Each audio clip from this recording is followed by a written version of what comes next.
The steam engine breathed a tired, rhythmic sigh. Each exhalation a plume of gray against a sky bleeding from deep orange into bruised purple.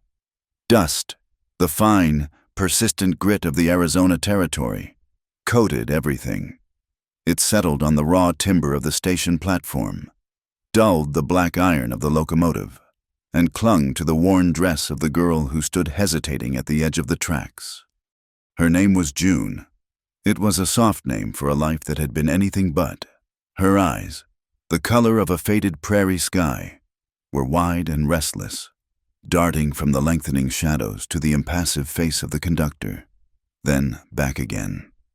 They were the eyes of a creature that had been hunted, holding a deep-seated weariness that had no place in a face so young. Her dress, once a respectable calico, was torn at the hem and stained with the grime of travel. A small, battered satchel was clutched in her hands so tightly her knuckles were white, as if it contained the last piece of herself she had managed to save. The conductor's call, a gravelly all aboard, was the shove she needed. She scurried forward, her movements jerky and uncertain. Ignoring the laden baggage cars and the more crowded passenger cars near the front, she sought the opposite, the end of the line, the place most likely to be forgotten, the last passenger car. Her worn leather shoes made almost no sound on the dusty steps. She pushed the heavy door open and slipped inside, a shadow detaching itself from the twilight. The air in the car was thick and still, smelling of stale tobacco, sweat, and the dry, ancient scent of the desert itself. The rhythmic clatter of the wheels on the track had already begun, a slow, metallic heartbeat pulling her away from whatever lay behind. For a moment, she simply stood there, letting her eyes adjust to the dim light of the swaying oil lamps. The car was nearly empty, a hollow rib in the train's long iron skeleton. On one bench, a pair of prospectors, their faces scorched by the sun and their clothes stiff with dirt, sat in a stupor, an empty bottle rolling gently between their feet with the motion of the train. Further down, a lone farmer stared out the window, his shoulders slumped in a posture of permanent defeat, his gaze fixed on the unforgiving land that had likely taken more from him than it had ever given. They glanced at her, their eyes lingering for a moment with a flat, dispassionate curiosity, before dismissing her as just another piece of human driftwood floating through this harsh territory. Their indifference was a small mercy. And then she saw him. In the far corner, sitting alone on a bench meant for two, was a man who seemed to command the entire space around him through sheer stillness. He was older, his age etched into the landscape of his face like canyons carved by time and weather.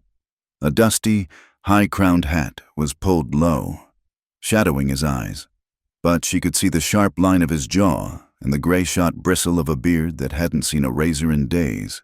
A long, tan duster, the color of the earth, fell from his broad shoulders to his worn boots, concealing his frame but hinting at a formidable strength beneath. He was a part of the landscape, as solid and unmovable as the mesas they were beginning to pass. There was an empty space around him, a small island of solitude that the other men in the car seemed to respect instinctively. No one sat near him. No one even looked in his direction for too long. June's heart hammered against her ribs. Every instinct screamed at her to turn back, to find a different car, to make herself as small and invisible as possible. Men like him, men who carried that kind of quiet authority, were often the most dangerous. They saw everything and said nothing, and their silence held judgments that were often swifter and harsher than any spoken word. But she was tired, so profoundly tired that the thought of walking to another car, of facing more eyes, felt like a journey of 1,000 miles. Here, at least, was a certainty. This man's isolation was a wall, and perhaps, just perhaps, it was a wall she could hide behind. The other men in the car might let their eyes wander, their thoughts curdle with speculation. This man, she felt, wouldn't waste the energy. She took a breath, the dusty air scraping her throat, and began to move down the narrow aisle. The floorboards creaked under her weight, each sound unnaturally loud in the quiet car. The prospectors stirred, one of them lifting his head with a grunt before letting it fall again. The farmer didn't move. The man in the corner remained perfectly still, his gaze fixed on the window where the last light of day was being swallowed by the vast, empty night. For a moment, she thought he hadn't noticed her at all. She stopped beside his bench. Her own reflection, a ghostly, wavering silhouette, stared back at her from the grimy window pane. Superimposed over his, she could smell the faint scent of leather, dust, and something else, something clean and sharp like sagebrush after a rain. It was a smell of the open range, of a life lived far from the cramped, dirty places she had known. Her voice, when it finally came, was a thread of sound, barely a whisper. It was fragile, as if it might break apart before it reached him. "Sir, do you mind if I sit?" The words hung in the air between them. The clatter of the train wheels seemed to fade, leaving only the sound of her own ragged breathing. He didn't turn his head. He didn't so much as flinch. The silence stretched, and a familiar cold dread began to creep up her spine. It was the silence of rejection, the silence she knew so well. She was astray, and he was about to kick her away. She braced herself, ready to mumble an apology and retreat. Then, slowly, deliberately, he moved. It was not a large gesture. He simply shifted his weight, drawing himself slightly closer to the window. His duster rustled, the heavy fabric whispering against the worn wood of the bench. He created a space, no more than 2 feet wide, but it was a space that had not been there before, an answer without a word. Gratitude, sharp and overwhelming, washed over her. It was so potent it almost brought tears to her eyes, and she fought them back fiercely. Crying was a luxury, a weakness she could not afford. She sank onto the bench, her movements stiff and careful, trying to take up as little of the offered space as possible. She kept her back straight, her hands clutching the satchel in her lap, her entire body a tight coil of tension. She did not lean back, she did not relax, but she was seated. She was not on her feet, not exposed in the aisle. The train picked up speed, its whistle cutting a long, lonely cry through the darkness. The lamp swayed, casting shifting shadows that danced like specters on the walls. Outside, the world had become a blur of black and gray, with the occasional silhouette of a towering saguaro cactus reaching for a star-dusted sky. June stared at her own faint reflection in the window, a pale ghost sitting beside a mountain of a man. He hadn't spoken. He hadn't even looked at her, but in the vast, unforgiving emptiness of the Arizona territory, he had, in his own way, made a place for her, and for now, that was more than enough. The miles unspooled into the darkness, measured by the steady, percussive rhythm of steel wheels on steel rails. An hour passed, then another. The interior of the car had grown cold, the residual heat of the day having long since bled out into the vast, indifferent desert. The oil lamps cast a weak, flickering glow that did little to push back the oppressive shadows in the corners. The pair of prospectors were now snoring softly, their heads lolling with the sway of the train. The defeated farmer had finally succumbed to exhaustion, his head resting against the grimy glass of the window. The car had become a cocoon of transit, a place that was neither here nor there, filled with the quiet desperation of sleeping men. But June was not asleep. She sat as she had since the moment the man beside her had granted his silent permission, a study in tense stillness. Her body ached with a fatigue that went deeper than muscle and bone, but her mind was a hornet's nest, too agitated for rest. Every jolt of the train, every creak of the aging wood, sent a fresh tremor of fear through her. She was a rabbit in a burrow, listening for the sound of digging from above. She kept her eyes fixed on the window, though there was little to see now but an endless expanse of black. The reflection, however, was sharp and clear. She saw herself, a pale, haunted girl huddled in a worn-out dress, and beside her, the unmoving silhouette of the man, Calder Shaw. He hadn't spoken a single word. He had not shifted, or coughed, or given any indication that he was even aware of her presence beside him. He simply stared out into the night, his posture one of unwavering patience, as if he were waiting for a specific star to rise or for the moon to complete its long, slow arc across the heavens. His silence was a vast, empty canvas. At first it had been terrifying, a void she feared would swallow her. But as the miles wore on, it began to change. It was not an angry silence, nor was it a dismissive one. It was something older, more elemental. It was the silence of the mesas at noon, of a deep canyon at midnight. It was a silence that didn't demand to be filled.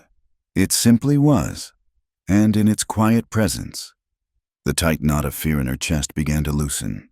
Just a fraction. The words started in her mind, a torrent of memories and regrets she had been holding back for weeks.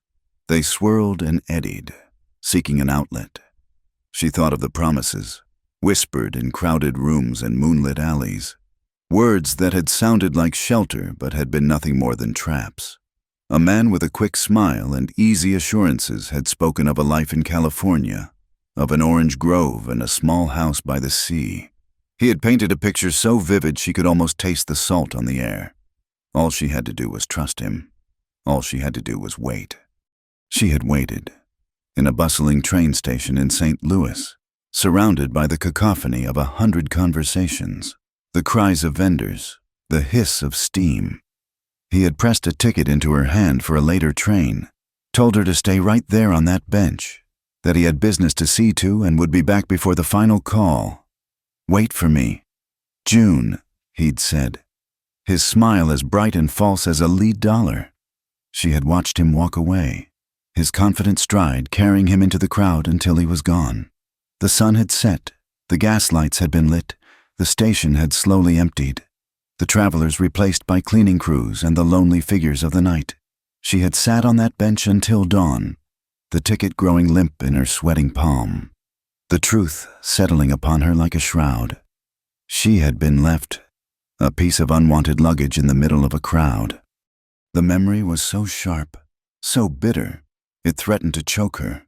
The words finally spilled out, not to the man beside her, but to the ghost of herself in the window.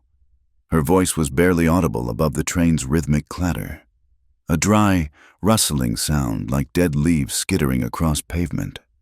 "I was promised things," she whispered, the confession fogging the glass for a moment before vanishing. "A man.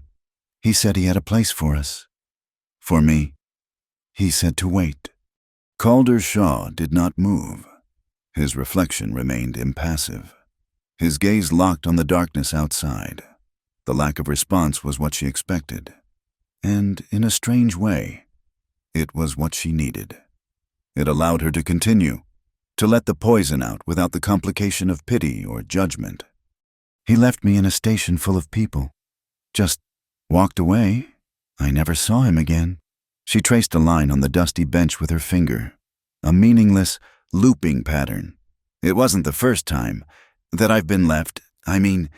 Seems to be the one thing folks are good at, making promises and then walking away." A small, broken sound, half laugh, half sob, escaped her lips. "I don't expect anything different anymore. It's easier that way. You can't be disappointed if you don't hope for anything in the first place." She fell silent, the weight of her own words settling heavily in the space between them. She had said too much. She had burdened this stranger with the pathetic story of her life. He would think her a fool, or worse, a nuisance. He would get up and move to another seat, and she would be left alone again, the silence now ringing with her humiliation. She braced for the movement, for the rustle of his duster that would signal his departure. But it never came. He remained as still as stone. She risked a glance at his actual face, not the reflection. In the dim lamplight, she could see the hard lines around his mouth, the deep-set eyes that seemed to hold the wisdom of 1,000 lonely nights. He wasn't looking at her. He was still looking out the window, but she sensed a subtle shift in his attention. He was listening. A fragile tendril of courage unfurled within her. She turned her head back to the window and saw a sad, faint smile touch her own reflected lips. "You don't have to speak," she said, her voice a little stronger now. "Just don't move away." It was the most honest thing she had said in years, a plea so simple, so fundamental. It laid her soul bare. She wasn't asking for help, for money, for protection. She was asking for nothing more than proximity, for the simple, anchoring presence of another human being who was not actively abandoning her. The train whistle blew again, a mournful cry that echoed across the unseen plains. For a long time after her words, the only sound was the wheels on the track. He did not move away. A measure of peace, delicate and tentative, began to settle over her. The hornet's nest in her mind grew quiet. Her eyelids felt heavy, for the first time in what felt like an eternity. The possibility of sleep seemed real. Her body began to relax its tight, defensive posture, her shoulders slumping just a bit. That's when the sound came. It started as a vibration through the floor, a change in the rhythm of the train car. Then, a sharp bang from the connecting door to the car ahead, loud enough to make the sleeping prospectors stir. June's eyes snapped open, every nerve ending suddenly on fire. The fragile piece shattered into a million pieces. A man's voice, rough and angry, barked an order. The words indistinct, but the tone unmistakable. Then another voice, laughing. It was a cruel, mocking sound that scraped along June's spine like a rusty blade. Then came the footsteps. They were not the measured tread of the conductor or the shuffling of a passenger. These were heavy, deliberate, and loud. The sound of boots shod in iron and purpose. They hammered on the floor of the next car, coming closer with a terrifying, inexorable rhythm. Boom, boom, boom. The sound of a relentless pursuit. June went rigid, her breath catching in her throat. Her blood ran cold. She knew that sound. She knew that laugh. It was a sound from the life she thought she had left behind on the station platform. The world shrank until it was nothing but the swaying car and the sound of those approaching steps. Her gaze shot to Calder Shaw. He still hadn't moved, but she could see in his reflection that his head was now cocked slightly, a subtle shift that showed he was listening intently. The connecting door at the front of their car rattled violently as someone fumbled with the latch. The metal squealed in protest. June's voice was a choked, terrified whisper, all the air stolen from her lungs. "They're coming!" The latch on the connecting door gave way with a screech of tortured metal, and the door slammed open, crashing against the interior wall of the car. The sound was a gunshot in the sleeping quiet. The prospectors jolted awake, their snores cutting off into startled grunts.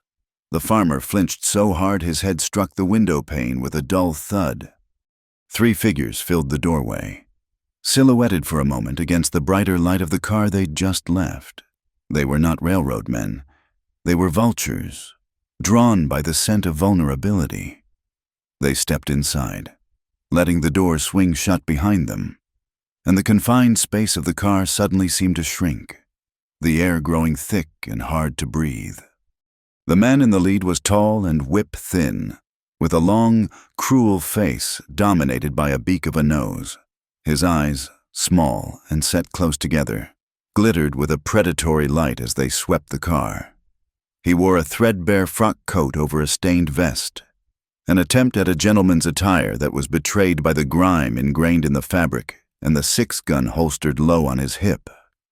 The 2 men flanking him were cut from coarser cloth. They were broad, brutish figures with dull eyes and slack jaws, the kind of men who followed orders without question and found pleasure in the simple act of causing pain. They all carried the same stench of cheap whiskey and unwashed bodies. June made a sound, a tiny, strangled gasp, and tried to shrink into herself, to become so small that the shadows might swallow her whole. The sight of them was a physical blow, stealing the air from her lungs and turning her blood to ice. It was him, the one in the lead, Silas. He was the one who worked for the man she had run from, the man whose soft promises had been a gilded cage. Before her terror could fully consume her, a movement beside her, swift and silent as a striking snake, broke the spell. Calder Shaw had not turned his head. He had not stood up, but his left arm, the one on the inside, shot out, and the heavy tan duster became a living thing. He didn't just cover her, he engulfed her. One moment she was sitting on the bench, exposed and terrified, and the next she was plunged into a world of darkness and the scent of sagebrush and leather. His arm was a bar of iron across her back, pressing her down, forcing her head below the level of the window. A single command, a low rumble that vibrated through her, reached her ears. "Stay low." It was the first time she had heard his voice. It was deep and gravelly, like stones rolling in a dry riverbed. It was not a request. It was a law of nature. She obeyed without thought, pressing her face into the rough wood of the bench, her world reduced to the thundering of her own heart and the solid, unyielding presence of the man shielding her. Outside her woolen cocoon, the scene played out in tense, clipped beats. "Evenin', gents." Silas's voice slithered through the car, slick with false pleasantry. "Sorry to disturb your rest. We're just looking for something that belongs to us, a piece of property that got misplaced." His heavy boots thudded on the floorboards as he moved down the aisle. He paused by the prospectors, who were now wide awake and trying to look anywhere but at him. "You ain't seen a girl, have you, young pretty thing? Looks like a lost lamb." He chuckled, a wet, unpleasant sound. One of the brutes behind him echoed the laugh. The prospectors shook their heads, their eyes wide with fear. The farmer, pinned in his seat, seemed to have stopped breathing altogether. Silas moved on. His footsteps stopped directly beside their bench. June could feel the proximity of him, a palpable aura of malice that seeped through the heavy fabric of the duster. "Well now, what have we here?" Silas drawled. "Just an old-timer getting some shut-eye. You mind moving that coat? Old man, we need to have a look." The silence that followed was absolute. The rhythmic clatter of the train seemed to have faded away, leaving a vacuum of pure tension. June held her breath, her muscles screaming. She could feel the steady, unhurried beat of Calder's heart against her back. He was as calm as a man sitting by his own hearth. Then, with a slow, deliberate scrape of leather on wood, Calder Shaw moved. He did not move aside. He rose. He unfolded himself from the bench, not with the creaking stiffness of an old man, but with a fluid, controlled power that was utterly menacing. He seemed to grow as he stood, his broad shoulders filling the narrow aisle completely, his head nearly brushing the curved ceiling of the car. He was no longer just a man. He was a wall of granite. He stood between Silas and the bench, his back to June, a silent, immovable obstruction. From her vantage point, all June could see was the back of his dusty coat and the worn handle of the revolver holstered at his hip. Silas let out an exasperated sigh. "I ain't got time for this," I said. "Step aside." There was no verbal response. Calder simply stood there, his stillness more potent than any threat. "Maybe you're hard of hearing," one of the brutes growled, taking a step forward. What happened next was too fast to follow. Calder's right hand, which had been hanging loose at his side, blurred into motion. It was not the fast draw of a gunslinger, but something more economical and brutal. His hand shot out, seized the brute's wrist, and twisted. A sharp crack echoed through the car, followed by a high-pitched scream of agony. The brute staggered back, clutching his broken arm, his face a mask of shock and pain. Silas and the other man froze, their arrogant smirks vanishing, replaced by disbelief and a flicker of fear. They had mistaken a grizzly bear for a sleeping stray. In that frozen moment of shock, Calder acted again. His focus was not on the men in front of him. It was on the escape. His gaze flickered for a fraction of a second to the emergency door on the side of the car. It was their only way out. His left hand, the one that had been holding June down, now reached for her. He did not look back. "Hold tight," he commanded, his voice still a low growl, but now laced with an urgency that sent a jolt of adrenaline through her. His hand closed around her upper arm, his grip like a steel trap. He pulled her up from the bench as if she weighed nothing. For a dizzying moment, she was on her feet, stumbling, disoriented. The faces of her pursuers were contorted with rage, Silas already reaching for his gun. They were never going to make it. It was impossible. Calder didn't seem to consider that. With his other hand, he grabbed the iron latch on the side door. It was rusted and stiff. With a single, explosive grunt of effort, he wrenched it upwards. The heavy door flew open with a deafening bang, revealing a maelstrom of roaring wind, flying grit, and the black, terrifying blur of the desert floor rushing past just a few feet below. The noise and the sudden vortex of wind and dust filled the car, a chaotic explosion of sound and motion. Papers, dust, and loose debris swirled in a vortex. Silas, momentarily blinded, raised an arm to shield his face. It was the only opening they would get. Now Calder yelled over the roar. He didn't give her time to think, to be afraid. He simply pulled her with him, taking 2 powerful strides toward the open doorway. She saw the blur of Silas's hand as his gun cleared its holster. She saw the flash of orange at the muzzle, and heard the deafening crack of the gunshot, impossibly loud inside the car. She felt a searing heat pass by her cheek as a splinter of wood exploded from the door frame beside her head. And then there was no floor. Her scream was torn from her throat by the wind as they plunged out into the screaming blackness. It was not a jump. It was a fall. The world became a chaotic nightmare of sensation.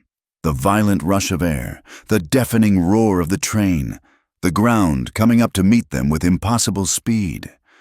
Calder's arm was a vice around her, his body twisting in midair to position himself between her and the impact. He held her tight against his chest, his large frame absorbing the initial, brutal force of the landing. They hit the ground in a brutal, rolling crash. Gravel and sand tore at them. A thorny creosote bush ripped at her dress and skin. They tumbled over and over, a chaotic mass of limbs and flying dust, the momentum of the train carrying them forward in a long, painful skid. Her head struck something hard, and the world dissolved into a kaleidoscope of flashing lights and overwhelming pain. The last thing she was aware of was the sound of the train, the clatter of its wheels and its lonely whistle, fading, fading, fading into the distance, leaving them utterly and completely alone in the vast, silent, and unforgiving heart of the desert night. The wind howled around them, kicking up a fine curtain of sand that began to settle over them like a burial shroud. Consciousness returned not as a sudden light, but as a slow, creeping tide of pain. It started in her shoulder, a deep, grinding ache, and spread outwards, a network of fire that mapped every bruise and scrape on her body. A thick, metallic taste coated her tongue. Her head throbbed in time with a heartbeat that seemed to be drumming against the inside of her skull. She was lying on something hard and cold, and the grit of sand was in her hair, her mouth, her clothes. A low groan escaped her lips, a sound torn from the depths of her misery. The world was a spinning, nauseating blur of black and gray. The wind, a cold and lonely presence, whispered over her, carrying the scent of dust and crushed sage. She was alive. The thought was not a comfort. It was a fresh wave of terror. Alive and alone, in the middle of nowhere, with the men from the train surely coming back to look for her. Panic, cold and sharp, tried to seize her, but her battered body refused the command to move. She was pinned by a weight of pure exhaustion and agony. Then, a shadow blotted out the indifferent stars. A shape moved over her, large and solid. A hand, calloused and surprisingly gentle, touched her forehead, then moved to her neck, checking for a pulse with a practiced efficiency. She flinched. A small, involuntary jerk. "Easy," a low voice rumbled. The same voice that had commanded her to hold tight. Calder Shaw. He was a dark mountain against the night sky. He knelt beside her, his movements economical and unhurried.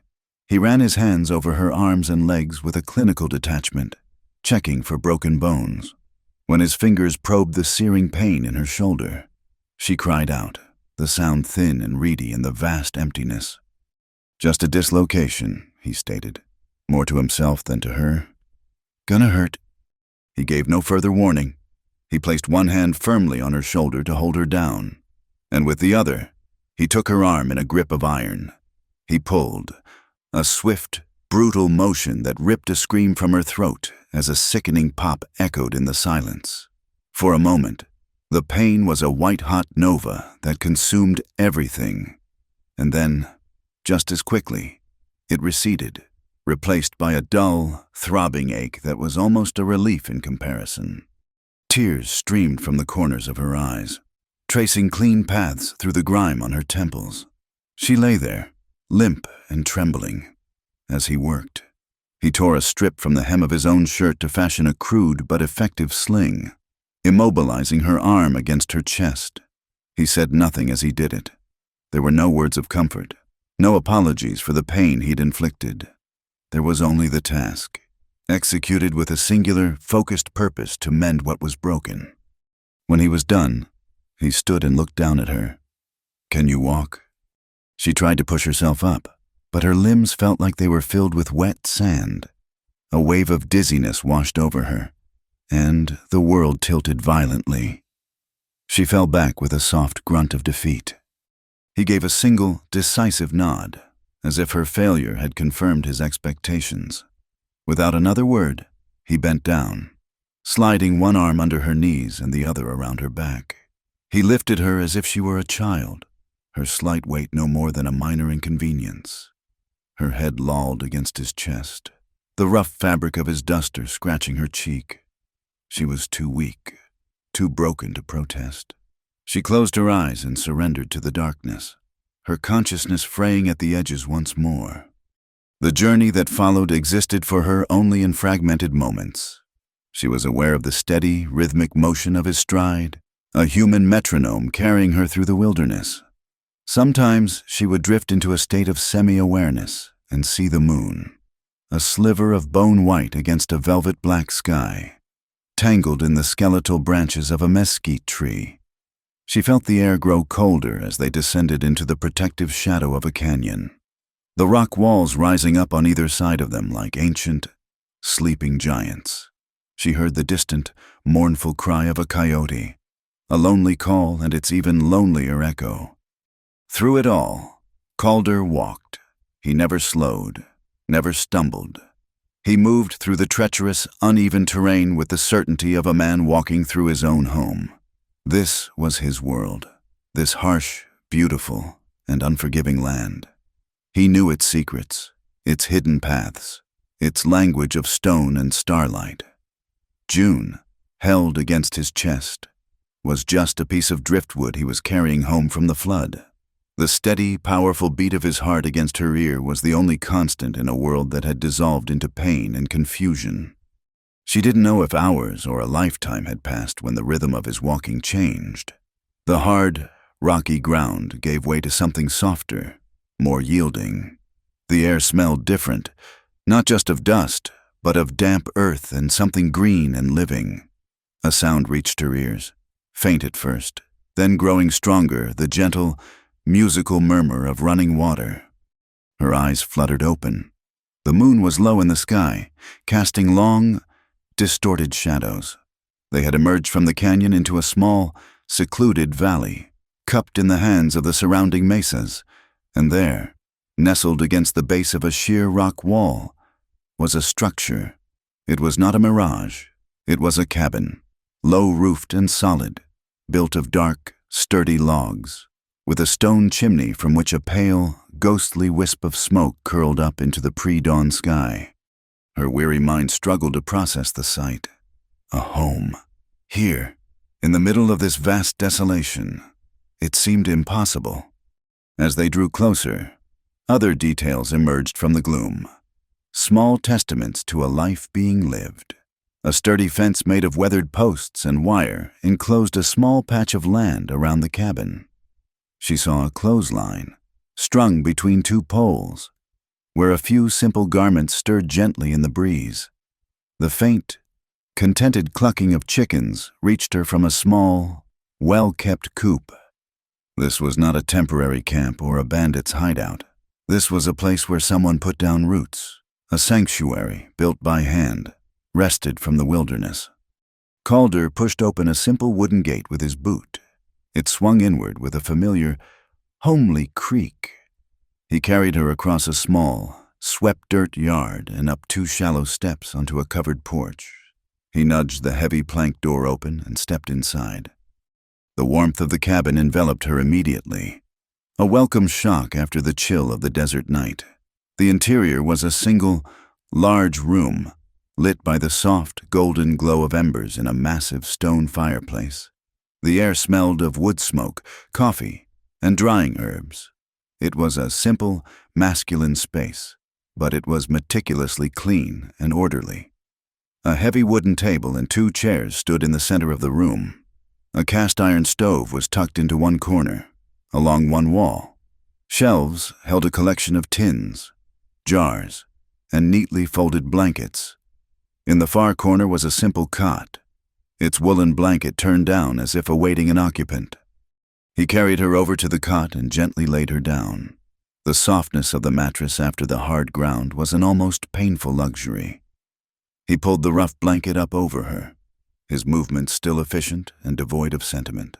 Then he turned, stoked the fire until small flames began to dance among the embers, and put a kettle on to boil. June watched him through heavy-lidded eyes, a profound sense of dislocation washing over her.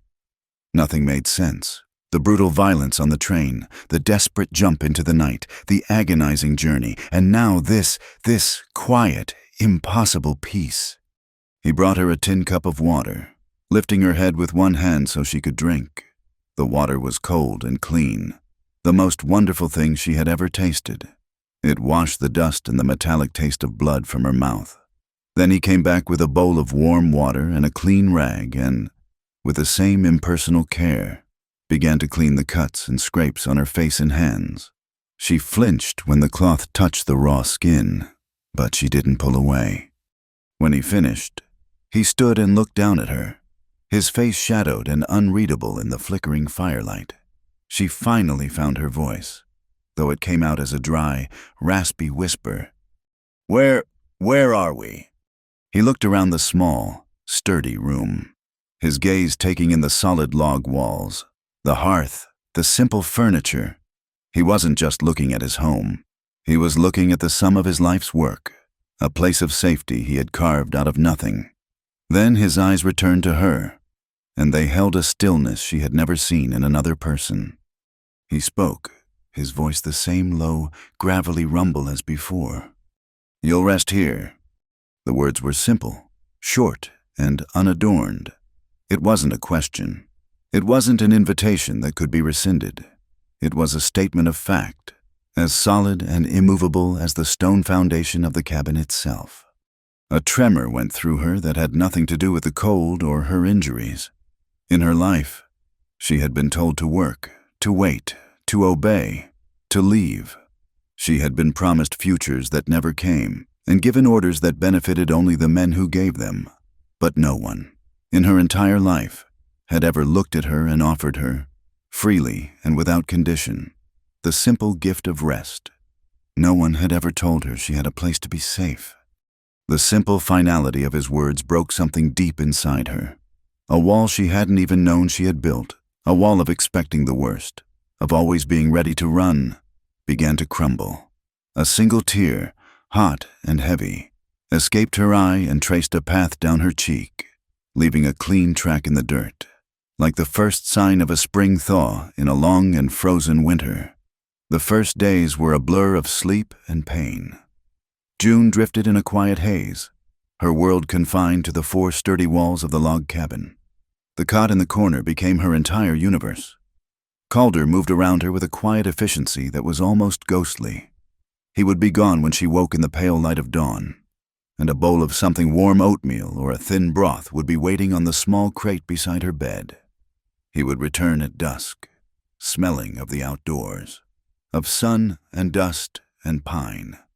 He would check the dressing on her scrapes, nod once at her state of being, and then proceed with his evening chores in a silence that was as vast and profound as the desert itself. He never asked her questions. He never spoke of the train or the men who had been chasing her.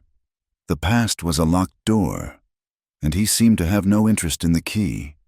On the third morning, she woke to a different kind of quiet. It was the silence of an empty house. For the first time, she felt strong enough to swing her legs over the side of the cot.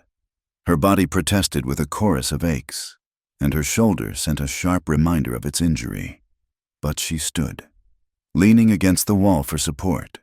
She looked around the cabin in the full light of day. It was a marvel of Spartan order. Every object had its place. Every tool was clean and ready for use. It was the home of a man who wasted nothing, not energy, not resources, not words. A flicker of her old fear returned. He was gone. What if he didn't come back? What if he had simply done his duty as he saw it and moved on, leaving her here to fend for herself? The thought was a cold knot in her stomach. It was then that she heard it, a soft, rhythmic thumping from the porch outside. It was a steady, patient sound, pushing aside the heavy blanket that served as a curtain over the window. She peered out. Sitting on the top step of the porch was a boy. He couldn't have been more than 7 or 8 years old, with a shock of unruly brown hair the color of dried leaves and serious, watchful eyes.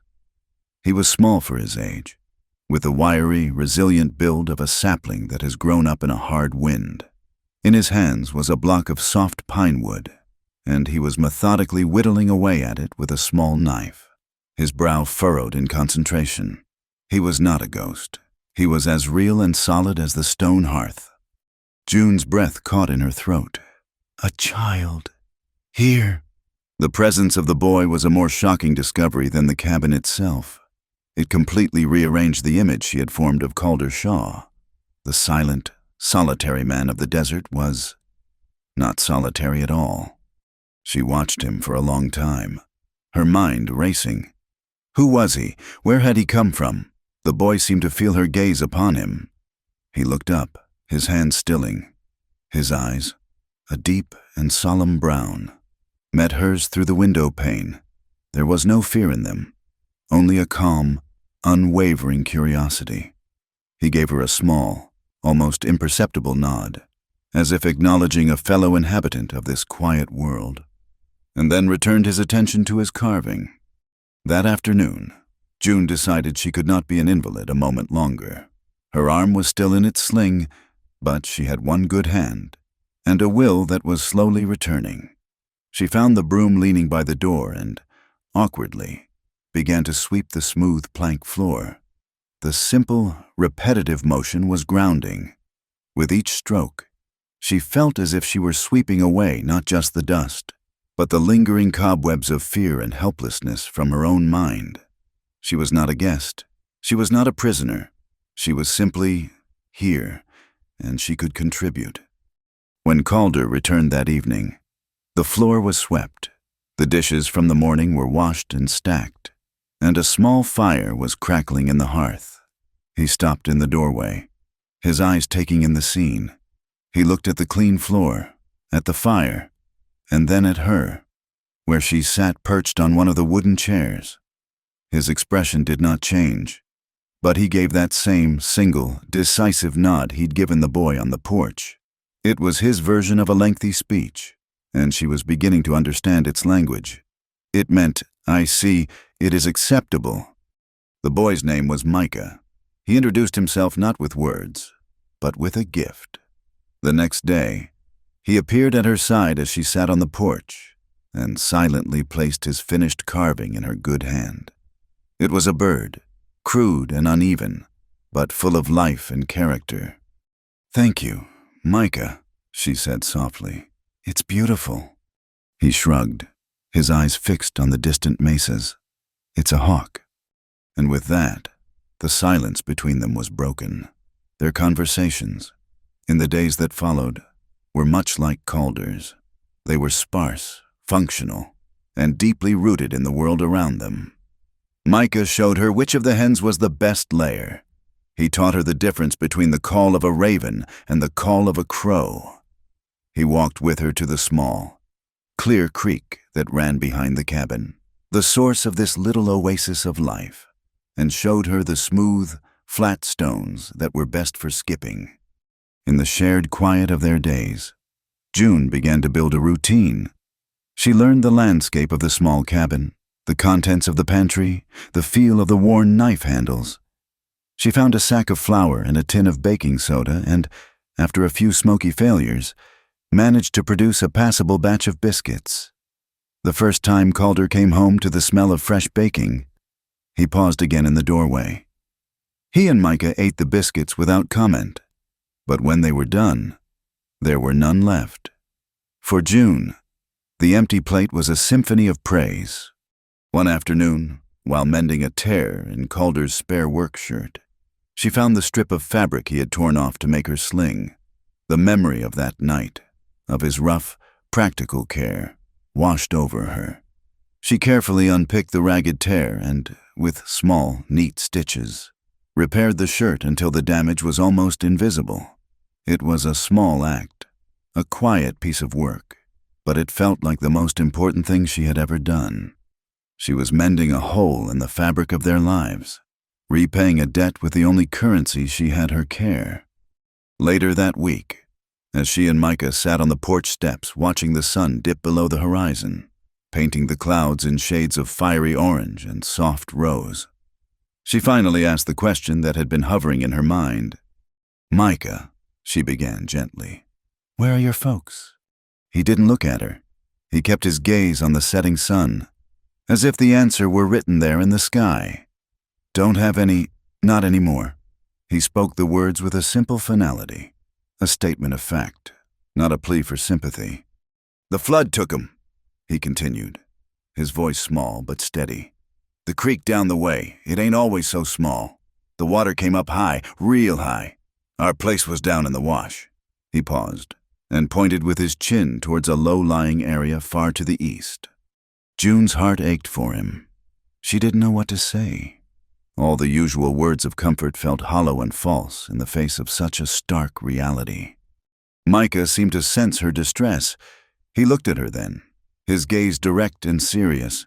"It's all right," he said, as if comforting her. "Calder came.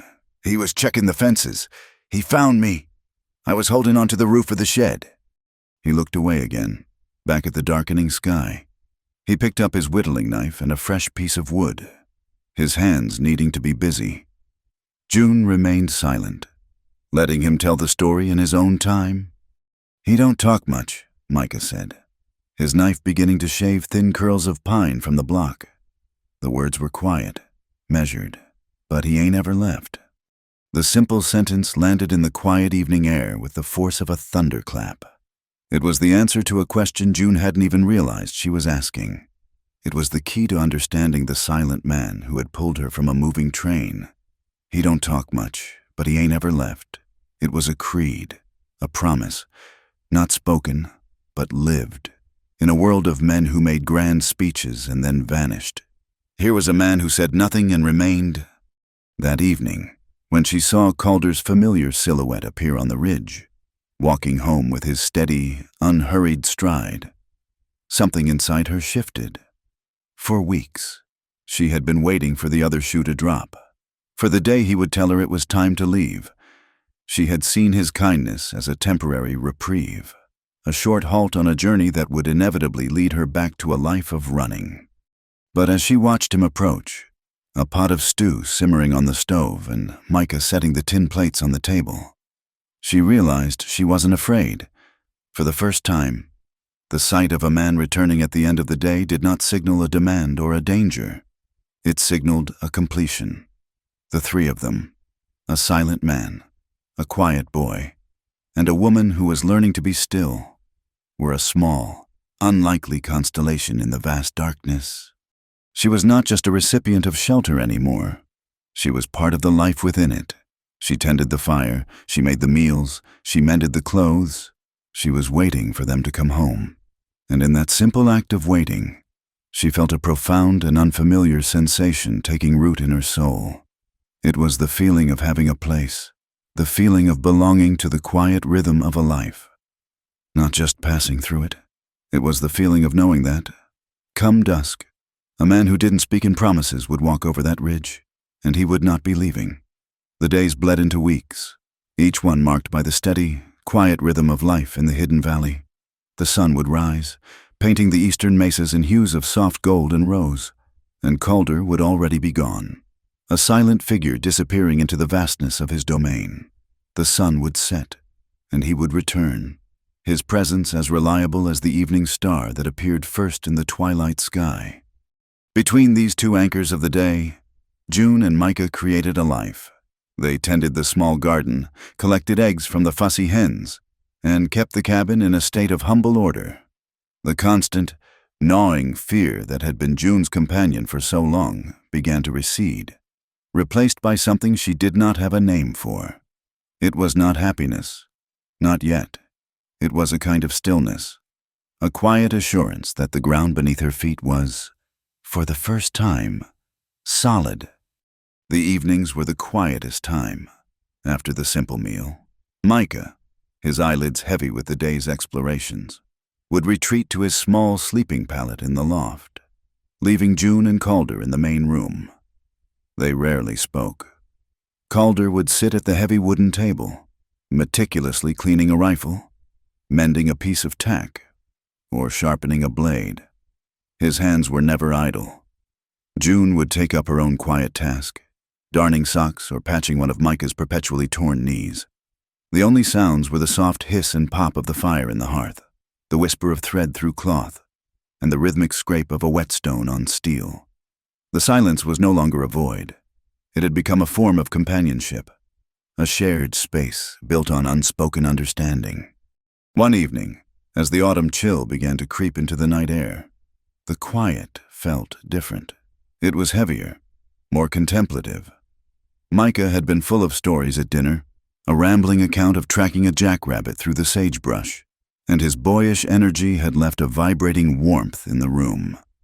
Now, in his absence, the silence he left behind seemed to invite reflection. June stood at the dry sink, a shallow stone basin near the door, washing the last of the tin plates from dinner. Calder sat at the table behind her, working a piece of saddle leather with neat's foot oil. The warm, earthy scent of the oil filled the room, mingling with the smell of wood smoke. Outside, the wind had picked up, a low, mournful sigh that swept down from the high mesas. The repetitive motion of washing the plates, the feel of the warm water on her hands, the familiar weight of the tin, allowed her mind to drift. She thought of other kitchens, other sinks, other lives. A ghost of a memory surfaced, so faint it was more a feeling than an image. A woman's hands, larger than her own, moving in a basin just like this one, the scent of lavender soap in the air. Her mother. The thought, once it had taken root, began to grow. The quiet safety of this cabin, the steadfast presence of the man at the table, had created a space where the carefully buried sorrows of her past could finally breathe. The words rose in her throat before she had even decided to speak them. They were quiet, meant more for the plate in her hands than for the man behind her. "My mother smelled of lavender," she said, her voice soft, almost lost in the sound of the wind outside. She kept a small sachet of it in her apron pocket. For the longest time, after she was gone, I thought that if I could just find that smell again, she would come back. She scrubbed at a stubborn spot on the plate, her knuckles white. Calder's hands did not stop their steady work on the leather. He gave no sign that he had heard. His silence was a familiar wall. But tonight, she felt a desperate need to see if there was anything on the other side. "She left on a Tuesday," June continued, the words coming more easily now. "A quiet, steady stream. My father said she went to visit her sister back east. He said it for a whole year, Every time I asked, it was always, "She'll be back soon." But her sister wrote once, asking after her. I found the letter. That's when I knew. She hadn't gone to her sister. She had just gone. She placed the clean plate on the drying rack with a soft clink. She picked up another. My father, he wasn't a bad man, just a dreamer. He dreamed of silver mines and land speculation. His dreams were always bigger than his pockets. When the last one fell through, he lost everything. The house, the business, all of it. He just broke, like a piece of cheap pottery. He sat in a chair for a week, just staring at the wall. Then he sent me to live with my aunt. He didn't even say goodbye at the station. He just gave the ticket to the conductor and walked away. Another back, walking away from me. She paused, her hands submerged in the now cooling water. The memories were not sharp, painful things anymore. They were old wounds, scarred over, but they still ached when the weather turned cold. After that, it just seemed to be the way of things. People come into your life for a bit, and then they leave. It's the one promise you can count on. She thought of the man in St. Louis, his easy smile and his hollow words. The last one, the one before. He said he loved me. He said we'd have a house with a yard. He told me to wait for him at the station. "Wait right here. June," he said. "Don't you move." I waited all night. I think that was the last time I really believed in waiting for anyone. She took a deep, shaky breath, the confession leaving her feeling hollowed out, raw. She rinsed the last plate and set it on the rack, her movement slow and deliberate. She turned from the sink, drying her hands on her apron, and finally looked at the silent man at the table.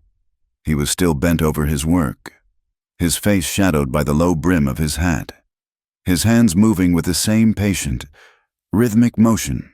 He had not looked up once. A familiar pang of shame and foolishness shot through her. She had done it again, poured her heart out into an empty well. His silence, which had once felt like a protective space, now felt like a judgment, an indictment of her weakness. "I'm used to being left behind," she said, the words a final, quiet surrender to a lifetime of fact. She breathed out the rest of the thought, the central, aching truth of her existence. Nobody's ever waited for me. Without another word, she turned and walked to her cot in the corner of the room. She slipped behind the curtain that gave her a small measure of privacy, lay down, and pulled the scratchy wool blanket up to her chin. She did not cry. The well of her tears had run dry long ago. She just lay there, staring into the darkness, listening to the lonely sound of the wind and the soft, steady sounds of a man who lived in a world of his own, a world into which she had foolishly tried to speak. She heard him continue his work for a time, and then the scrape of his chair as he stood.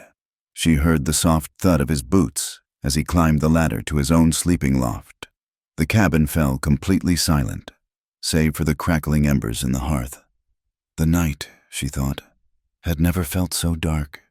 Sleep would not come. Her mind replayed her foolish confession, each word a small, fresh humiliation. She tossed and turned, the blanket feeling too heavy, the air too cold. Hours must have passed. The fire had likely died down to nothing but pale ashes. It was in that deep, impenetrable quiet of the hour just before dawn that she became aware of it. A soft, steady glow. It was coming from the main room. Holding her breath, she rose from the cot, her bare feet silent on the cold floorboards. She crept to the edge of the curtain and peered through the small gap. The lamp on the main table was still lit, its wick turned down low to cast a small, unwavering circle of golden light in the vast darkness of the cabin. And sitting at the table, in the solitary pool of light, was Calder. He wasn't working. His hands were resting on the table, still and quiet. He wasn't sleeping. His back was straight. His head was not bowed. He was simply sitting there, awake and watchful. His gaze was fixed on the dying embers in the fireplace, but his posture was one of alert stillness. He was a sentinel, a guardian keeping a silent vigil while the world slept. He hadn't gone to sleep. He had stayed up. Through the darkest part of the night, he had remained at his post, a silent presence in the main room, keeping the lamp lit against the encroaching dark. June's breath hitched in her chest, and this time, the tears came. They were not tears of sorrow or self-pity, but of a profound and overwhelming recognition. He had heard her, every word. He could not offer the soft, easy reassurances that other men used as currency. He did not know the language of comfort, but he knew the language of presence. He knew the language of the long, quiet watch. He couldn't say, "I will wait for you." So instead, he simply waited. He kept the light on. She slipped back behind the curtain, her heart aching with an emotion so new and powerful it felt like it might break her ribs. She lay down on her cot, but this time, the darkness did not feel lonely. It was a soft, protective blanket, and in the heart of it, a small, steady light burned just for her.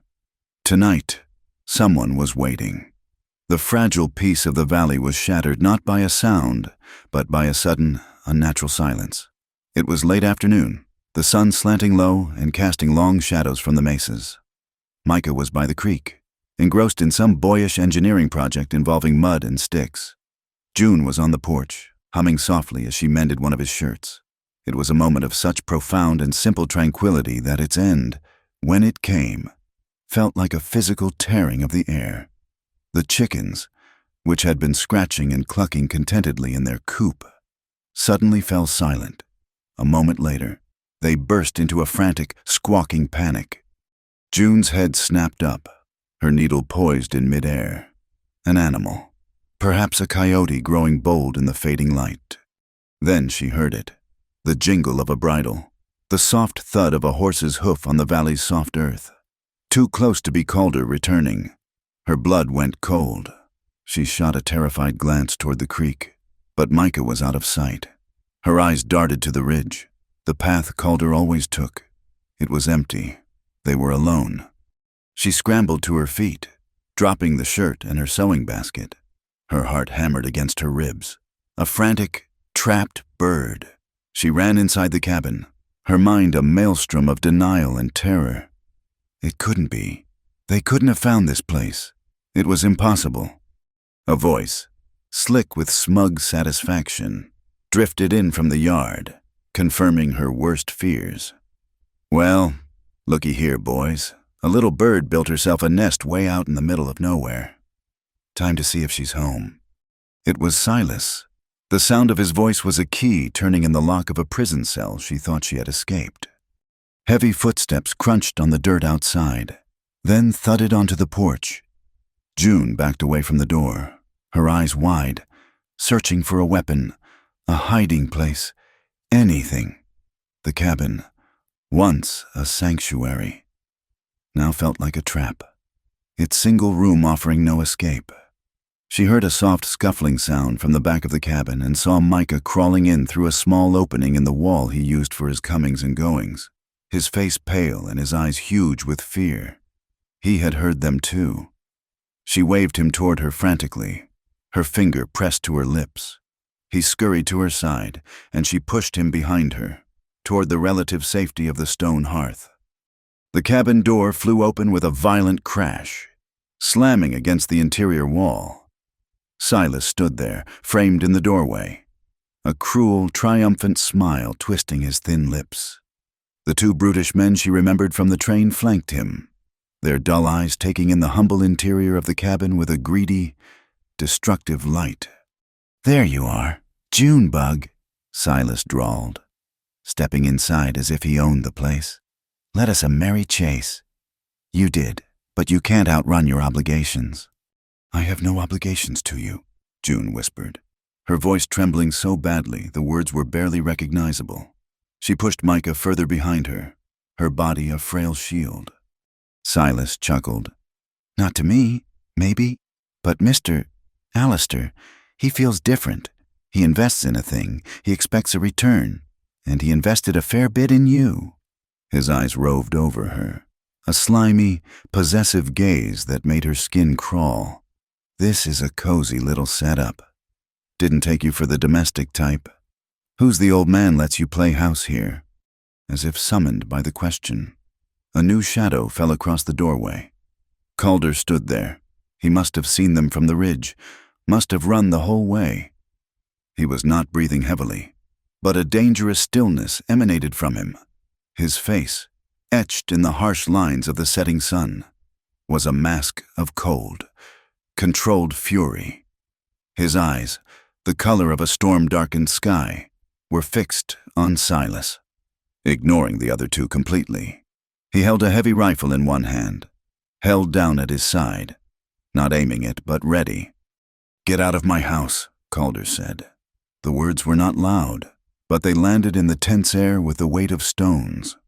Silas turned, his smile faltering for a fraction of a second at the sight of the man who had broken his companion's wrist with such casual brutality. But his arrogance quickly returned. He was 3 men, all armed. This was one old man. "Your house," Silas sneered. "I think you'll find everything here now belongs to Mr. Alistair, including the girl. We'll be taking her with us. You can have what's left of the place." Calder took a single, deliberate step into the room, moving to place himself directly between the intruders and June and Micah. It was a simple movement, but it was an unequivocal declaration. "You will not pass," I said. Calder repeated, his voice dropping even lower. "Calder, get out!" Silas laughed. A short, ugly bark. "Boys, it seems the old man is feeling territorial. Remind him of the rules of property." It happened in a blur of motion. As the 2 brutes started to move forward, Silas, in a move of calculated cowardice, kicked the heavy wooden table, sending it crashing into Calder's legs. It was the distraction they needed. As Calder stumbled, momentarily off balance, the 2 men were on him. They were not skilled fighters, but they were large and strong, a wave of brute force. Calder fought with a silent, savage efficiency. He brought the butt of his rifle up in a short, vicious arc, catching one of the men under the chin with a sickening crack of bone. The man went down in a heap, but the other one had wrapped his thick arms around Calder's torso, pinning his arms as they struggled, a human battering ram. Silas moved in from the side, his face a mask of vicious glee. He raised the barrel of his own rifle like a club. "No," June screamed, the sound ripping from her throat. Silas brought the rifle barrel down in a brutal, sweeping blow against the side of Calder's head. There was a hideous, dull thud. Calder's body went limp. He crumpled to the floor, the man holding him staggering back as he released the dead weight. Calder lay still, a trickle of dark blood beginning to snake its way from his temple into his graying hair. The world stopped. The sound of June's own ragged breathing was a roar in her ears. She saw Calder on the floor, unmoving. She saw Micah, his small face a mask of pure, silent terror. And she saw Silas, standing over Calder's body, his chest heaving, a triumphant sneer on his face as he turned his attention back to her.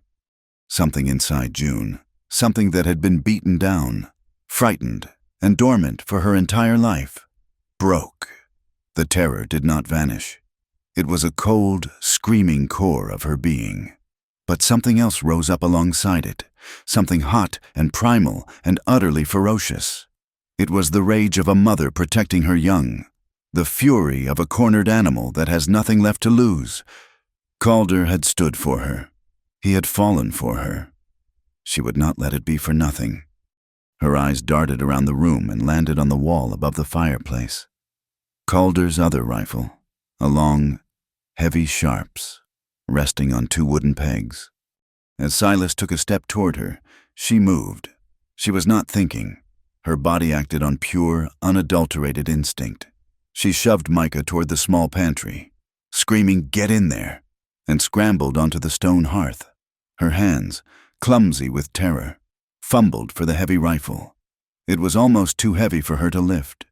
She pulled it from its mounts, her feet slipping on the uneven stone.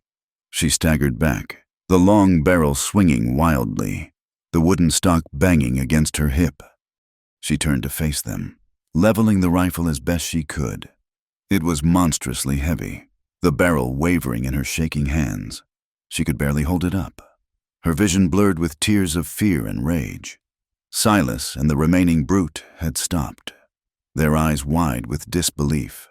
The image of the terrified, trembling girl with the enormous rifle must have been absurd, but there was a light in her eyes they had never seen before, a wild, unbroken fire that gave them pause. "Don't you touch him!" she snarled. The voice that came out of her was not her own. It was a raw, guttural sound, torn from the very depths of her soul. Silas recovered first, a look of amused contempt spreading across his face. "Put that down, girl, before you hurt yourself." He took another step forward. I said, "Don't you touch him!" she screamed, her voice cracking. Her finger, slick with sweat, found the trigger. Her entire world narrowed to Silas's sneering face. She didn't aim. She didn't know how. She didn't consciously decide to fire. Her body, fueled by a love and fury she didn't know it possessed, simply reacted. She squeezed the trigger. The explosion was catastrophic in the small cabin, a deafening, echoing roar that seemed to shake the very logs in the walls. The recoil was a physical blow, a mule kick to her already injured shoulder that sent her staggering back against the stone fireplace, the rifle clattering from her numb fingers. A cloud of acrid, gray smoke filled the air, burning her eyes and throat.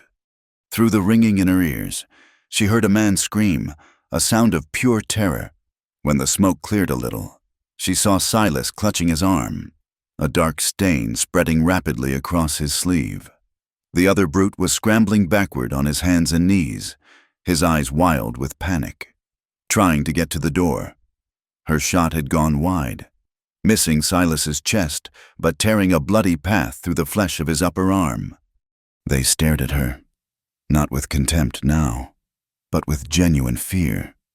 This was not the timid, broken creature they had pursued across the territory. This was something else entirely. They had come for an easy prize, and they had walked into a hornet's nest. "Let's go!" Silas shrieked, his voice high with pain and fear.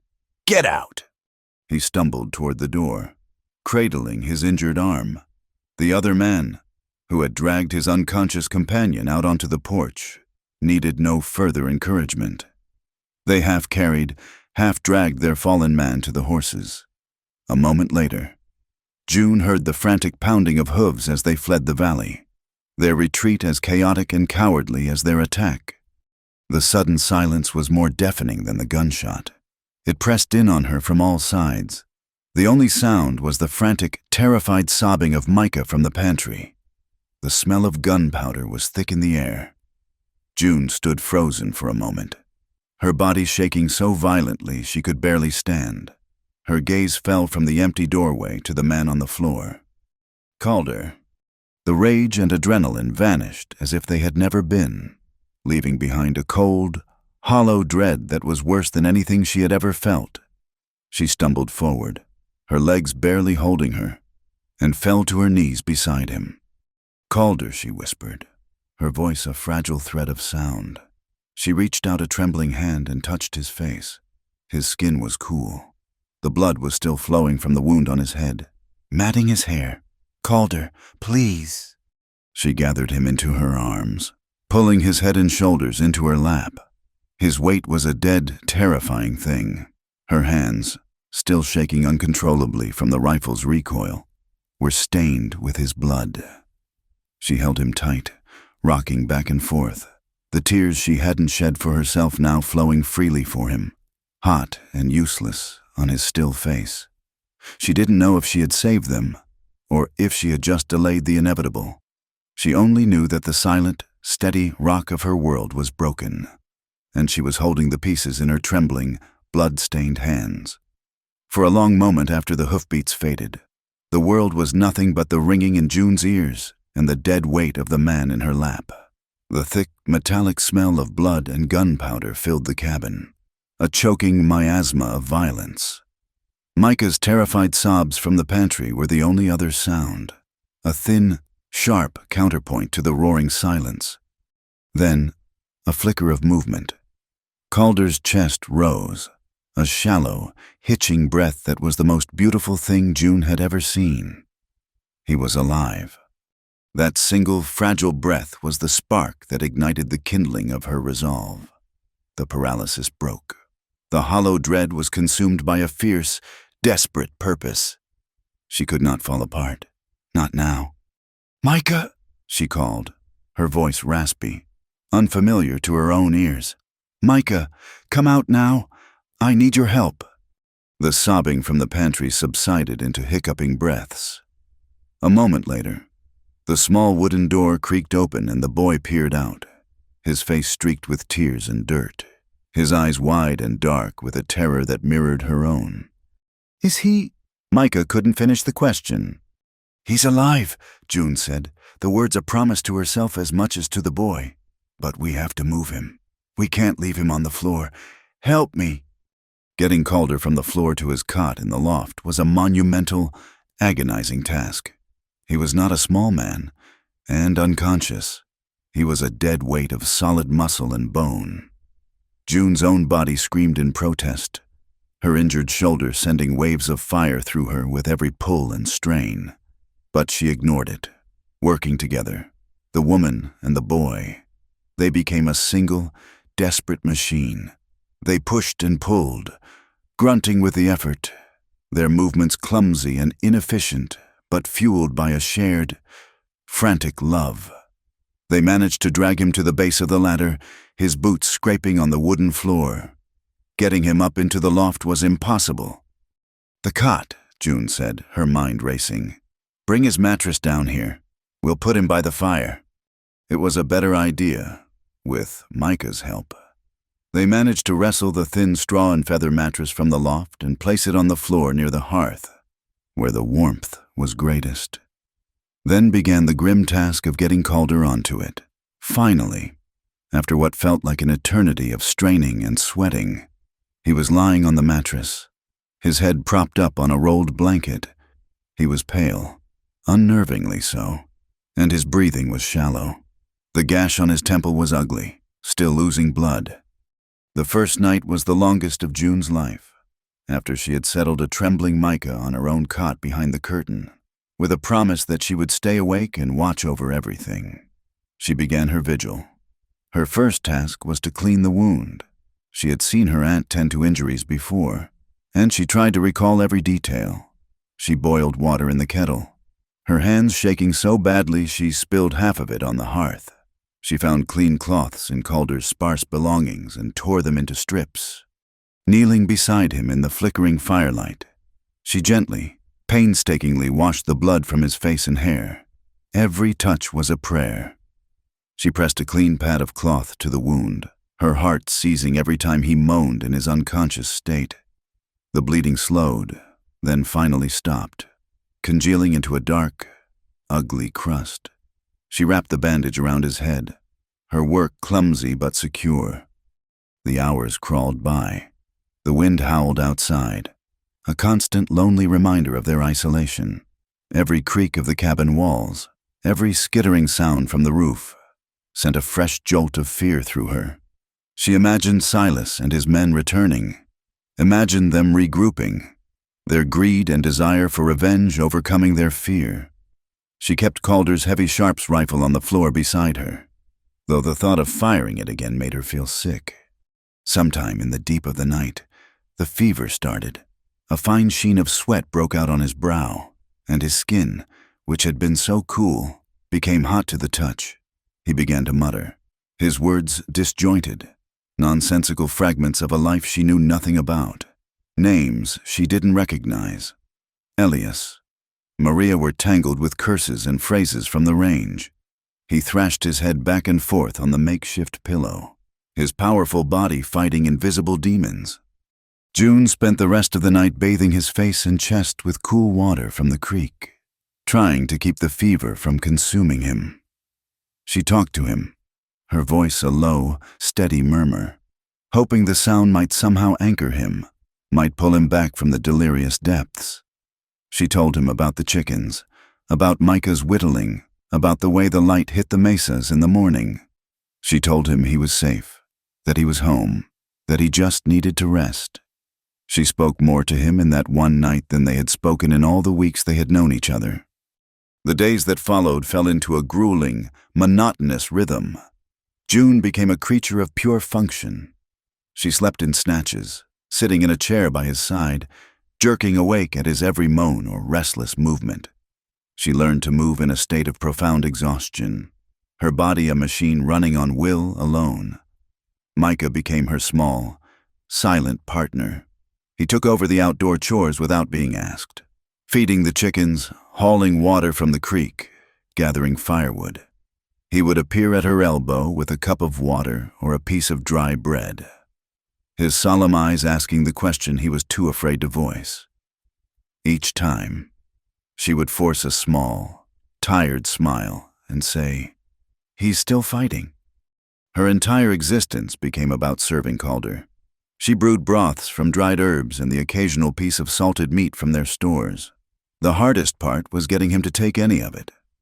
She would lift his head, her weak arm trembling with the effort, and spoon the warm liquid between his lips, most of which would just dribble down his chin.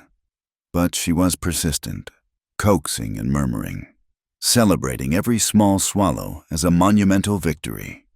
Each time his eyes flickered open, they were glassy, unfocused.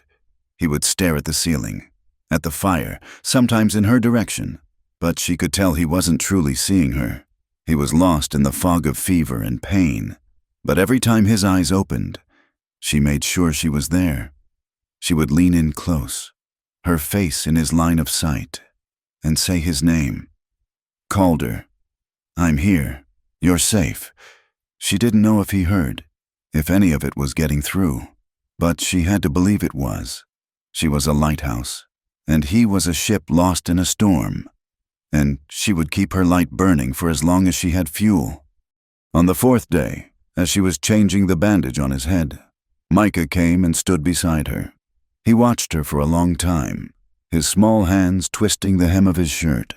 Her own hands were gentle, her movements now practiced and sure as she cleaned the wound and applied a fresh dressing. She had learned the geography of this man's face, the hard lines softened by pain, the deep creases around his eyes. Micah spoke, his voice so quiet she almost didn't hear him. "You're like Ma," he whispered. He looked down at his feet, as if embarrassed by the confession. "If I had one." The simple, profound words struck June with the force of a physical blow. Her hands stilled.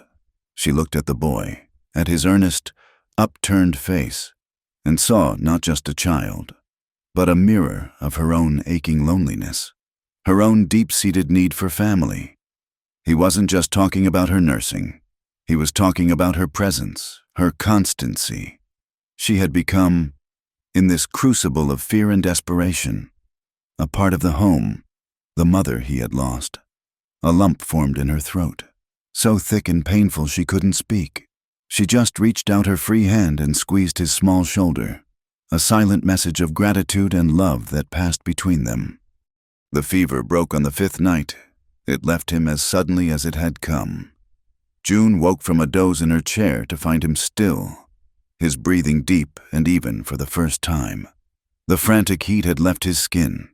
He was slick with sweat, but it was a cool, cleansing sweat.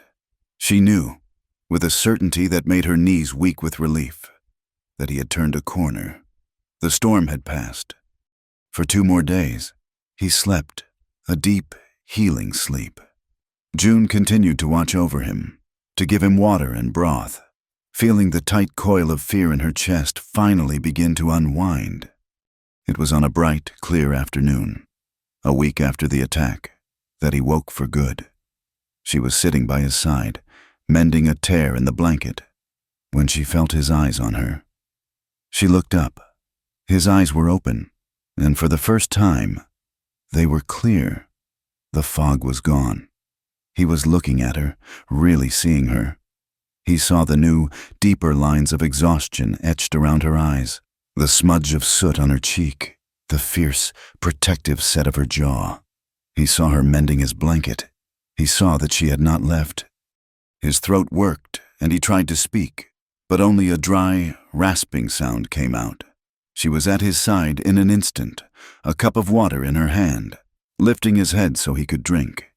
He took a few small, grateful sips. He sank back onto the pillow, his gaze never leaving her face.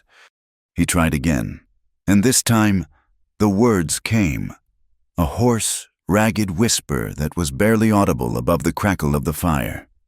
"You stayed." The words were not a question. They were a statement of profound, astonished fact. He had drifted in and out of the fever, his mind a swirl of nightmares and memories. But through it all, one image had been a constant, a recurring point of light in the darkness, her face, bent over him in concentration, weary, but unwavering. She had been there, through the pain, through the long, dark nights. She had stayed. The tears that had been so close to the surface for days finally spilled over. She set the cup down and took his hand. It was large and calloused, but it felt fragile in her own. His fingers, weak as they were, curled around hers. She held on, anchoring him to the world, anchoring herself. "I didn't know how to before this," she whispered, her voice thick with emotion. It was the simplest, truest confession of her life. She had been a creature of flight, defined by the people who had walked away from her. Staying was a language she had never learned because no one had ever given her a reason to speak it. Until now. Until him. He had stayed for her on that train.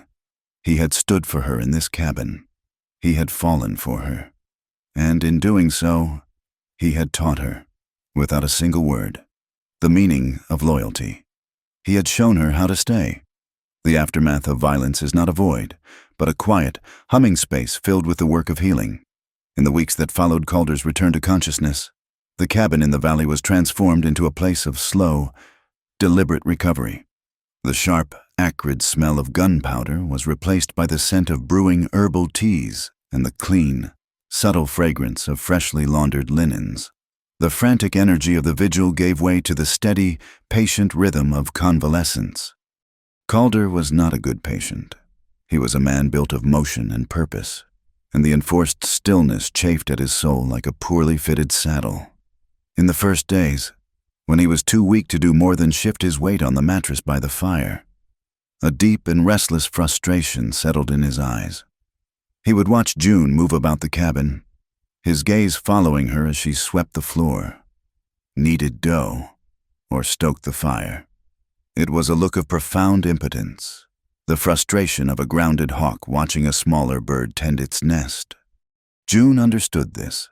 She saw the way his hands, resting on the blanket, would clench and unclench as if seeking a tool to hold, a rein to grasp. She did not coddle him or offer empty platitudes. Instead, she brought the world to him. She would hand him a piece of leather and his tooling kit, and he would spend hours working on intricate patterns, the small, repetitive motions a necessary outlet for his coiled energy. She brought him his knives and a whetstone, and the familiar, rhythmic scrape of steel on stone would fill the quiet afternoons, a sound as calming and constant as a heartbeat. She and Micah became his eyes and ears. At the end of each day, Micah would sit on the floor by Calder's mattress and give a solemn, detailed report, a coyote track seen by the creek, the progress of a hawk building a nest on the high mesa, the number of eggs collected from the hens. June would add her own observations, describing the way the wind had shifted or how the leaves on the lone cottonwood tree by the stream were beginning to turn yellow. They wove a tapestry of the world outside the cabin walls, keeping him connected to the land he could not yet walk. As his strength returned, so did the silence. But it was a new kind of silence. The taut, watchful quiet of their first days together had been replaced by something softer, more pliable. It was a silence born not of caution, but of comfort, an easy, companionable quiet that no longer needed to be filled. Words became secondary, a supplement to a deeper language spoken in actions. One morning, Calder, with a grunt of pure, stubborn will, managed to get himself to his feet. He was unsteady, leaning heavily on the table, but he was standing. From that day on, his recovery accelerated. He began with short, shuffling walks around the cabin, then graduated to the porch, where he would sit for hours, his face turned toward the sun, absorbing its warmth like a thirsty plant. June would watch him from the doorway, her heart swelling with a quiet, fierce pride. It was during this time that she began to feel a change in herself. She was no longer a refugee, a hunted creature living on borrowed time. The act of defending their home, of nursing its guardian back from the brink, had forged a new and unfamiliar strength within her. This small patch of land, which had first been a shelter, then a fortress, was now starting to feel like something else entirely, a home. And a home, she realized, was not just a place you took from, it was a place you gave to. The impulse started as a small, quiet thing. While cleaning out a small storage chest in a corner of the cabin, she found a collection of small, carefully folded paper packets tucked away in a tin box. Inside were seeds, not for vegetables or herbs, but for wildflowers, Indian paintbrush, desert marigold, blue flax. There was a faded, spidery script on one of the packets, for Maria, the name he had spoken in his fever. A ghost of another life, another woman who had tried to bring a touch of softness to this hard land. June felt a pang of something not jealousy, but a shared, feminine understanding across time. She closed the tin box, a silent promise passing between her and the woman she would never know. The next afternoon, she took the seeds in a small hand trowel and went to the fence line. The fence was a stark, functional thing. Weathered wood and taut wire designed to delineate a boundary, to keep the wildness of the desert at bay. It was a line of defense. June knelt in the dry, dusty soil just inside the wire and began to dig. Micah, seeing her, came over and watched, his head cocked with curiosity. "What are you doing?" he asked. "Planting," she said, dropping a few tiny seeds into the small hole she'd made. "I'm planting flowers." Micah considered this for a moment. "Flowers don't do nothing," he stated, with the simple, pragmatic logic of a boy raised in a world where everything had to have a purpose. "They don't have to do anything," June replied softly, covering the seeds with soil.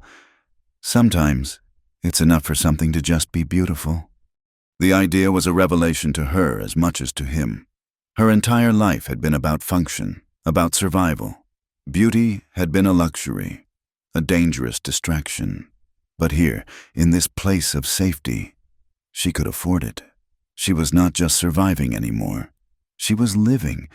She worked her way down the entire length of the front fence, creating a long, hopeful scar in the earth, a promise of color against the endless shades of brown and gray. From his chair on the porch, Calder watched her. He said nothing. He simply sat, his hands resting on his knees, and watched as the woman he had pulled from a train knelt in the dirt of his property and planted a ghost's flowers. He watched as she put down roots, not just for the flowers, but for herself. Life settled into its new, quiet normal. Calder began to take longer walks, his stride growing stronger each day. He took back his chores, but a subtle shift had occurred. He no longer did everything himself.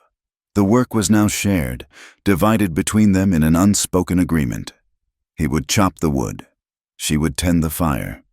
He would hunt. She would cook. He and Micah would check the fences. She would tend the garden. They moved around each other with an easy, practiced grace. A domestic ballet choreographed by mutual respect and a growing affection. June found a small, tattered book of poems on one of Calder's shelves, its pages yellowed and soft as cloth. In the warm afternoons, she would take it to a spot by the fence line, near her burgeoning flower bed, and read. She would sit on a large, flat rock, the sun warm on her back, and lose herself in the words. One evening, she went to her reading spot and found that the rock was gone. In its place was a chair. It was a simple thing, made of smoothly sanded pine, with a straight back and a solid, sturdy seat. It was not elegant or ornate, but it was perfectly built, every joint flush, every surface smooth to the touch. It was unmistakably Calder's handiwork. There was no note, no presentation. It was just there, waiting for her. A silent, solid, and deeply eloquent statement. I see you.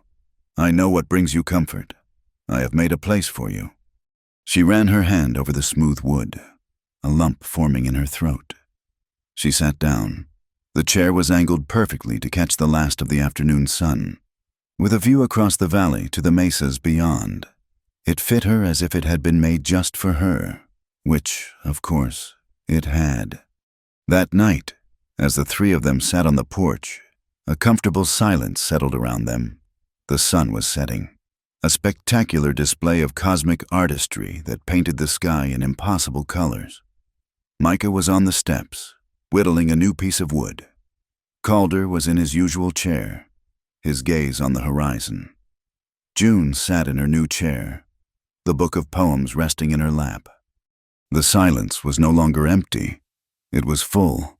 It was filled with the soft whisper of the evening breeze, the distant call of a nighthawk, and the steady, rhythmic sound of Micah's knife shaving away slivers of wood.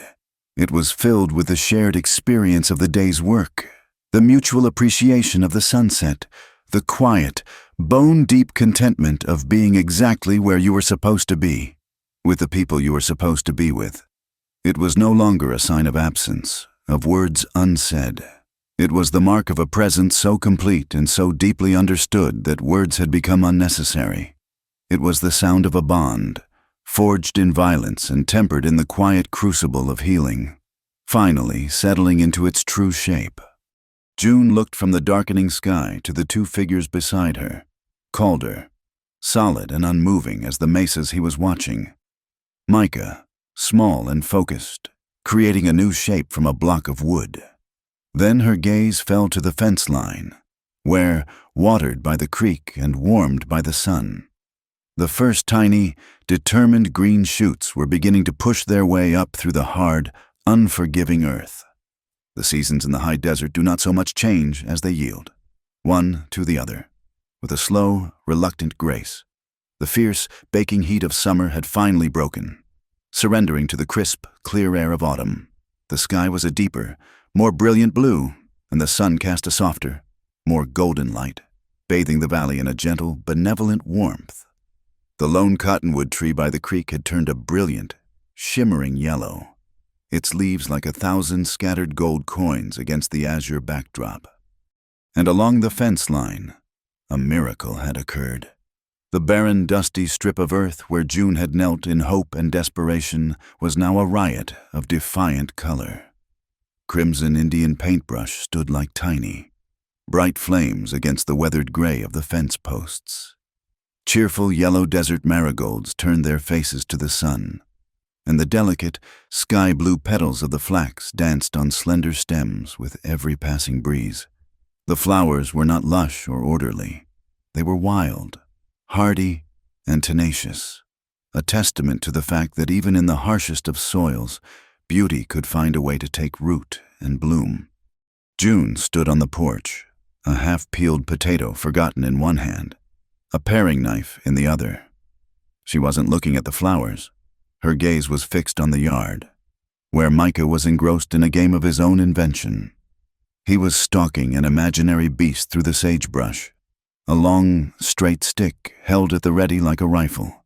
He would creep forward, his small body low to the ground, then freeze, his brow furrowed in intense concentration. He was the hunter, the hero, the master of his small, sun-drenched kingdom.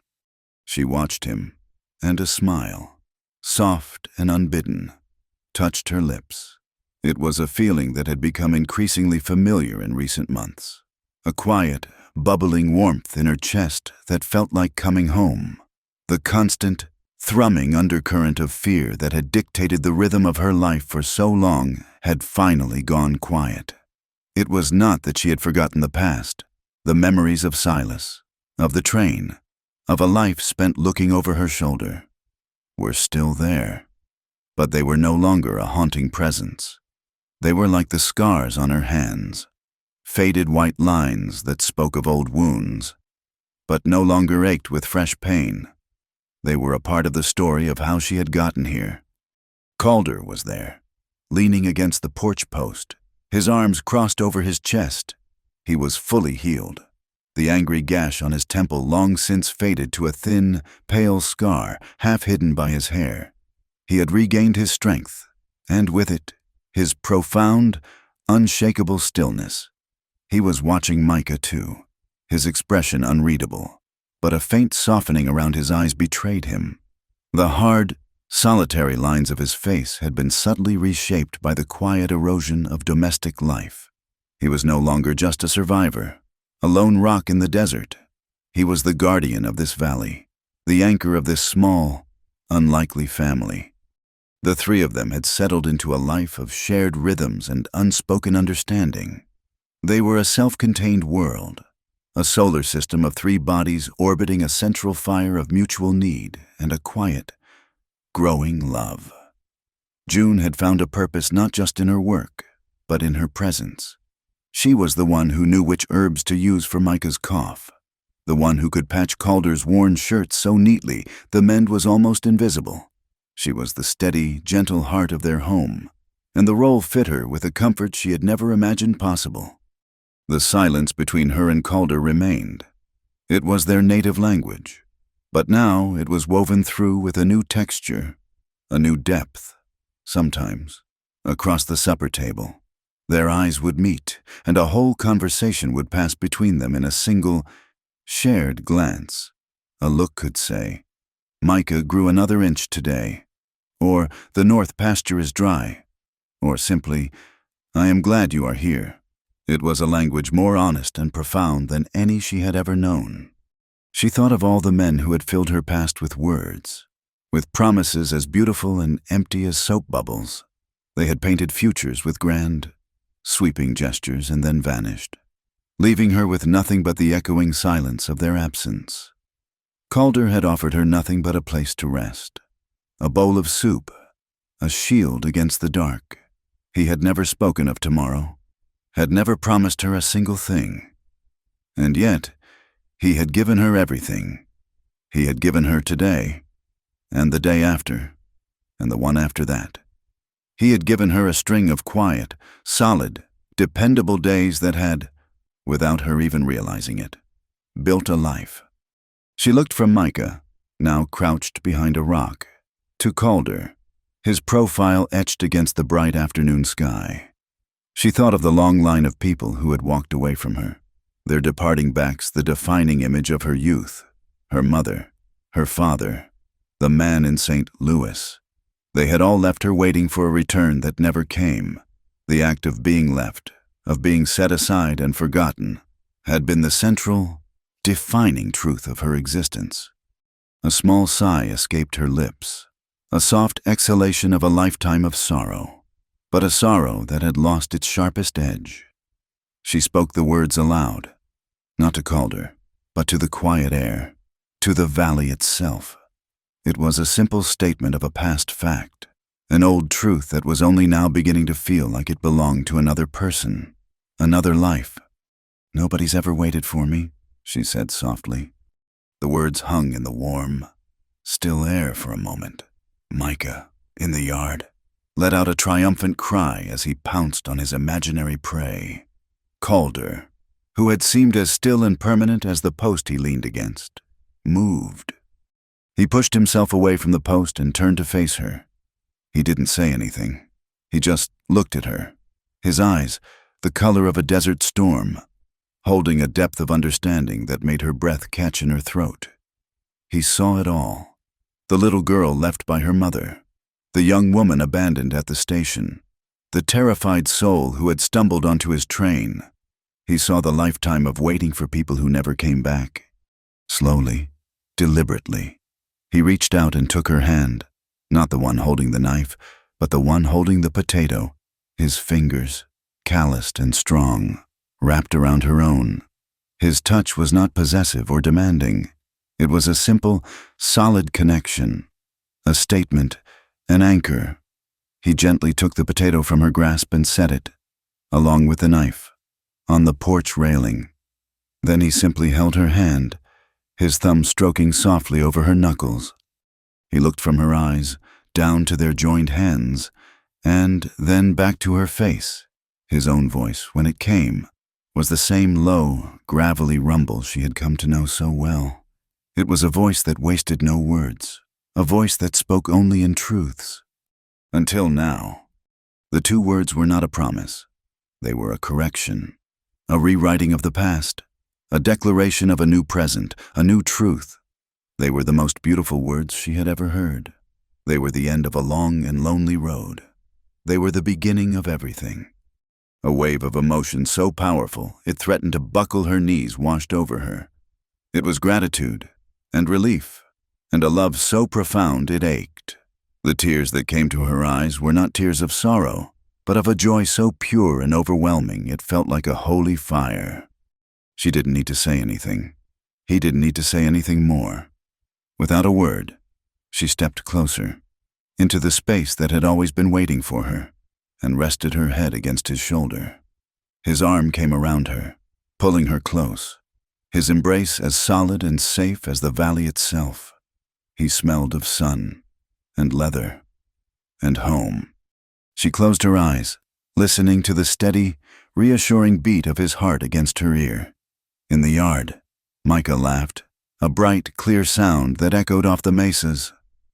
The sun began its slow descent, flooding the valley with a final, glorious burst of golden light.